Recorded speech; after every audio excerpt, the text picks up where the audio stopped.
Okay, well, time to compare another fairy tale to its movie and to its live action movie. This one, Aladdin.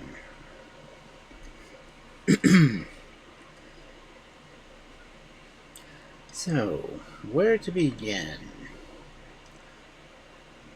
The live action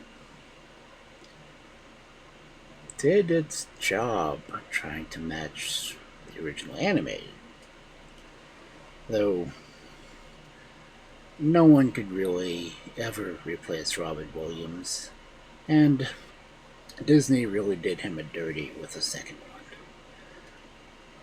But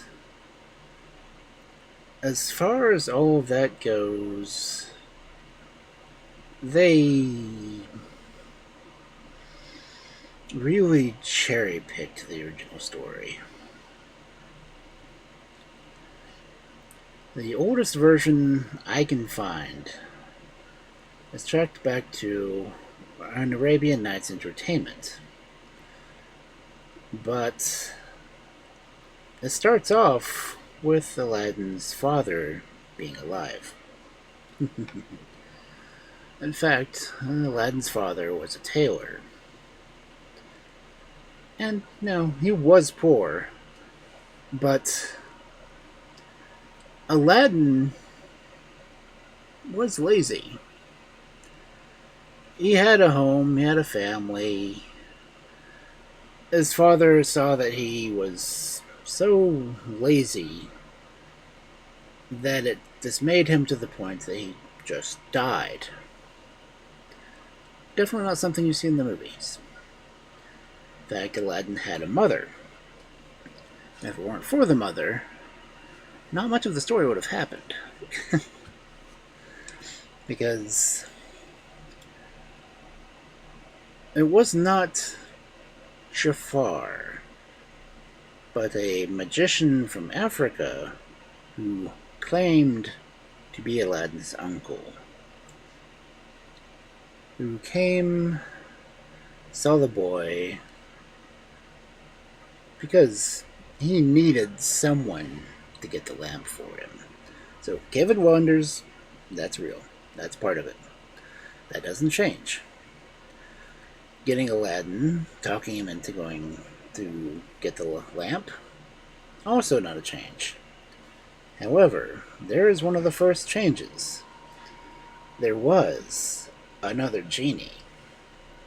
The magician gave Aladdin a ring that had a genie in it as kind of a prepayment for being able to get into the Cave of Wonders. He didn't know about it at the time. In fact, he doesn't realize it until he's trapped in the Cave of Wonders because he refused to give the magician the lamp.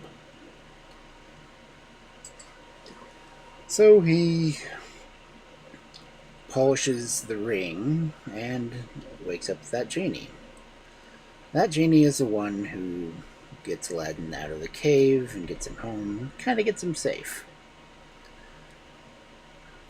His mother, I believe, is actually the one who wakes up the genie of the lamp. And the first thing they wish for, because there's no limit on wishes, there's no 3 count or anything, it's food. Lots of food. On silver dishware. So they eat the food, sell the dishes, and they cover the bills for a while, basically. Then Aladdin happens to hear that the princess is coming to town to bathe. And, that means everyone shut your houses, no one's allowed to see her. Well, Aladdin, being the sneaky, cheeky boy he was, he goes and watches and gets, all enamored with the princess. So he, instead of asking to become a prince, he just wants to be wealthy enough to get the princess's attention. But he has his mother take the jewels to the castle, or the palace, and have the Sultan offer. Well, she makes an offer for the bride. Well, everything kind of goes off without a hitch. He gets tied against the Grand Vizier's son, I believe, and they have to compete on it. And